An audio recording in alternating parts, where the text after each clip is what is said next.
अस्सलाम वालेकुम, मैं हूं आबिद दंदली। नाजरीन, कप्तान के दो खिलाड़ियों ने मंजी ठोक दी है। एक तो शाह महमूद कुरैशी ने आज प्रेस कॉन्फ्रेंस की है, उन्होंने अपना जो मौक़िफ़ था वो दिया है। उसके ऊपर बात करेंगे किस तरह से वो तहरीक इंसाफ के साथ अभी भी इंटैक्ट है। और उसके साथ साथ दो और बहुत बड़ी खबरें असद उमर साहब के हवाले से भी और एक फरा गोगी साहिबा के हवाले से भी है। शाह महमूद कुरैशी, मेरी कल उनसे बात हुई, मैंने जो रीड किया था मुझे लगता है थोड़ा सा मैं उसमें गलत हुआ हूँ। जो मुझे ये लगा था कि वो शायद अपना रास्ता अलग कर लेंगे, लेकिन आज उनकी फिर मुलाकात हुई है इमरान खान साहब से। उन्होंने मौक़िफ़ का इजहार किया है, उन्होंने बड़ा आड़े हाथों लिया आज हुकूमत को। लगता ही है कि अब वो तहरीक इंसाफ के अंदर ही रहेंगे। जिस तरह की उन्होंने बातें की हैं वो बड़ी वाज़े और दो टोके। एक तो उन्होंने हुकूमत को आड़े हाथों लिया, बजट के ऊपर उन्होंने बहुत खुलकर बात की, बहुत सख्त तनकीद की और साथ साथ इस उम्मीद का इजहार भी किया शाह महमूद कुरैशी ने कि इस हुकूमत ने बजट में अगर 47 अरब रुपए रखे, इसका मतलब है ये इलेक्शन करवाने के लिए सीरियस है। फिर उन्होंने ये कहा कि जो मौजूदा असम्बली है इसकी मुद्दत 12 अगस्त तक है, इसके बाद ये तहलील हो जाएगी और जो नई सियासी जमात है इसके ऊपर सबकी नजरें थी। हम आपको पहले दिन से ये बता रहे हैं कि शाह महमूद का कोई इरादा नहीं है जहांगीर खान तरीन को ज्वाइन करने का इस वक्त तक। उन्होंने आज इसकी खुलकर वजाहत भी कर ली। ये दिन बिल्कुल दोनों इंटी ग्रुप है। उस वक्त अगर आपको याद हो, शाह महमूद कुरैशी को जो एक पंजाब की सूबाई असम्बली की नशिस्त से जिस बंदे ने शिकस्त दी थी उसके पीछे भी जहांगीर खान तरीन ही थे। वो एक यंग लड़का था और इसलिए शाह महमूद कुरैशी और जहांगीर तरीन ये बिल्कुल आपने राइवल हैं। इन्होंने आज उसके ऊपर बड़ी जबरदस्त खुलकर तनकीद की है। उन्होंने ये कहा कि इस नई पार्टी के बारे में मैं सिर्फ इतना ही कहूंगा कि जब एक मरीज को लाया जाता है हॉस्पिटल में, अगर उसकी डेथ हो गई हो तो उसके सर्टिफिकेट के ऊपर लिखा जाता है डेड ऑन अराइवल। तो ये जो पार्टी है ये टेक ऑफ करने से पहले ही डेड हो गई है, इसकी कोई हैसियत नहीं है। इसके बारे में उन्होंने कहा कि जो चले गए उनका हक था, वो जिस तरह से गए जिधर भी गए। लेकिन उन्होंने साथ साथ ये भी कहा कि मैं ये उन्होंने नहीं कहा कि वो तहरीक इंसाफ के अंदर डट के खड़े, लेकिन उन्होंने इस अज़म का इरादा जरूर किया कि तहरीक इंसाफ जो है वो इस मुल्क की सबसे बड़ी जमात है, एक हकीकत है और तहरीक इंसाफ का मुस्तकबल रोशन है। अच्छा, अब आप दो तीन चीजें देखें। मैं जो बहुत सारे जो हमारे दोस्त हैं वो बात नहीं करते उन लोगों के ऊपर जिनसे उनकी बातचीत होती है। मेरी शाह महमूद साहब से बड़ी एहतराम का तल्लुक है, बातचीत भी है, वो मेरी फोन का जवाब भी देते हैं, मुझसे बात भी करते हैं, कभी कभी खबर भी देते हैं। लेकिन अब जो हकीकत है वो हकीकत है। हकीकत ये है कि शाह महमूद कुरैशी साहब के बारे में जावेद लतीफ अगर ये बात करता है कि शाह महमूद कुरैशी 9 मई के वाकयात के अंदर इनका कोई हाथ नहीं है, तो मैं थोड़ा सा सस्पिशियस जरूर होता हूँ। फिर आप ये देखें कि तहरीक इंसाफ के किसी आदमी की खबर नहीं चलती। जिन लोगों के ऊपर जुल्म हुआ, पुलिस ने जिन लोगों की बेटियों का जहेज तक उठाकर ले गई, उनकी कोई खबर नहीं चली। लेकिन शाह साहब की प्रेस कॉन्फ्रेंस चलती है, लाइव चलती है टीवी के ऊपर, तो ये जो मामला है इससे चीजें थोड़ी सी हमारे जहनों के अंदर आती हैं कि यार कहीं ना कहीं आखिर गड़बड़ तो जरूर है। अच्छा, एक चीज जो मुझे समझ आई है शाह महमूद कुरैशी साहब के हवाले से इस वक्त तक, वो शायद अपने अच्छे टाइम का इंतजार कर रहे हैं, वो तहरीक इंसाफ के अंदर ही रहेंगे। अब मुझे ये लगता है क्योंकि उन्होंने इमरान खान साहब के साथ आज फिर जो बातचीत की है, जाहिर है जो अंदर की चीजें होती हैं वो इस तरह से इतनी आसानी से सामने तो नहीं आती हैं। लेकिन ये चीज ज़हन में रखें कि शाह महमूद कुरैशी साहब भी उन्हीं लोगों के अंदर शामिल हैं जिनका ये ख्वाब है कि वो तहरीक इंसाफ को टेक ओवर करें या तहरीक इंसाफ का जो की मुस्तकबल की लीडरशिप है उनके पास आए। तो इसलिए वो एक ब्रिज का किरदार अदा करने की भी कोशिश कर रहे हैं और इमरान खान उनको ये एज हासिल है कि खान साहब ने खुद उनको नॉमिनेट किया हुआ है। अच्छा, अब असद उमर साहब भी दरमियान में आए हैं जी।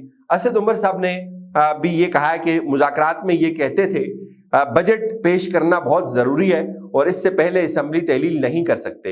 ये जो बजट पेश किया है इससे ना पेश करते तो बेहतर रहते, लेकिन पिछले 1 साल से ज्यादा हो गया ये जो फैसला करते हैं अपनी सियासत का मजीद नुकसान करते हैं। अच्छा, असद उमर साहब ने कल भी जो कहा था कि जीडीपी जो ग्रोथ है वो डिक्लाइन हुई है 6.1% से 0.3% तक, और फिर उन्होंने जो स्टेटिस्टिक्स दिए थे उसके ऊपर उन्होंने बहुत सख्त तनकीद की थी और शाह महमूद कुरैशी ने भी आज बड़ी सख्त तनकीद की है। इससे ये लगता है कि ये दोनों लोग इनके पास कोई तीसरा या दूसरा इवन ऑप्शन नहीं है, ये इमरान खान के साथ ही इंटैक्ट रहेंगे, जो कि तहरीक इंसाफ के लिए इमरान खान साहब के लिए एक तरह से तो एक बड़ी अच्छी खबर है कि इस माहौल में جو لوگ اپیرنٹلی جن کے اوپر ڈاؤٹ کیا جا رہا ہے وہ وہاں کھڑے، تو یہ ایک اچھی ایک ریلیف کی خبر ہے۔ اب جو ذرا بات کرتے ہیں فرح گوگی کی، آپ کو پتا ہے کہ کامران شاہد صاحب نے یہ ٹویٹ کیا ہے۔ اچھا، اس سے بہت ساری چیزیں جو ہے نا کھل کے سامنے آ جاتی ہیں کہ کیا ہو رہا ہے۔ کامران شاہد یہ کہتے ہیں کہ ان کے سورسز نے ان کو یہ بتایا جی کہ جو فرح گوگی ہے جو پاکستان سے فرار ہوئی تھی، دبئی کے اندر گئی تھی، یہ بتا رہے ہیں جی کہ دبئی کی جو اتھارٹیز ہیں انہوں نے ان کو مجبور کیا، انہوں نے دبئی کو چھوڑ دیا۔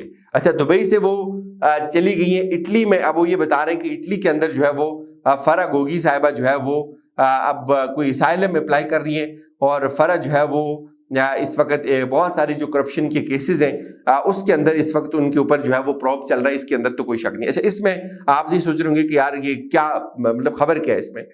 ایک تو یہ خبر ہے کہ بھائی مجھے نا جب میں یہ پڑھ رہا تھا کامران شاہد کا ٹویٹ، تو مجھے ارشد شریف شہید جو ہے وہ یاد آگے کہ ان کے حوالے سے بھی یہ خبریں آ رہی تھی کہ وہ فون کے اوپر بات کر رہے تھے، اور ان کے پاس جو دبئی کی سیکورٹی کے کچھ لوگ تھے وہ آئے اور ان کو مجبور کیا گیا کہ آپ کے پاس اگلے کچھ گھنٹے آپ دبئی کو چھوڑ دیں۔ مجھے فرح گوگی سے کوئی ہمدردی نہیں ہے، اس کو اگر وہ پاکستانی قانون کی آئین کی مجرم ہے تو اس کی سزا اس کو ہونی چاہیے، اس کی پروب ہونی چاہیے، اور اس کے اوپر تحقیقات ضرور ہونی چاہیے۔ لیکن یہ جو ایک کو انسیڈنس تھا، یہ دونوں چیزوں کے اندر جو اتفاق تھا یہ بڑا کامن تھا، اور اس لیے یہی ہوا تھا ارشد شریف صاحب کے ساتھ بھی۔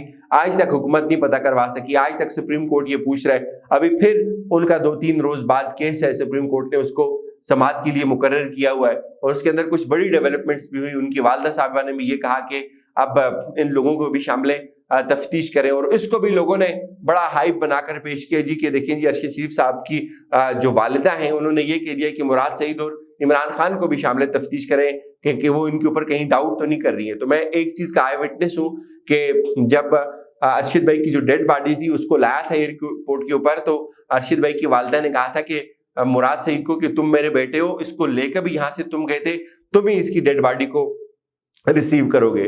اور اس میں کہیں ایسا یہ گمان قائم کر لینا کہ وہ ان کی یہ خواہش ہے کہ یا ان کا وہ یہ سسپیکٹ کر رہی ہیں کہ اس میں کہیں عمران خان انوالو ہے یا مراد سعید انوالو ہے، اس میں ایسی کوئی حقیقت نہیں ہے۔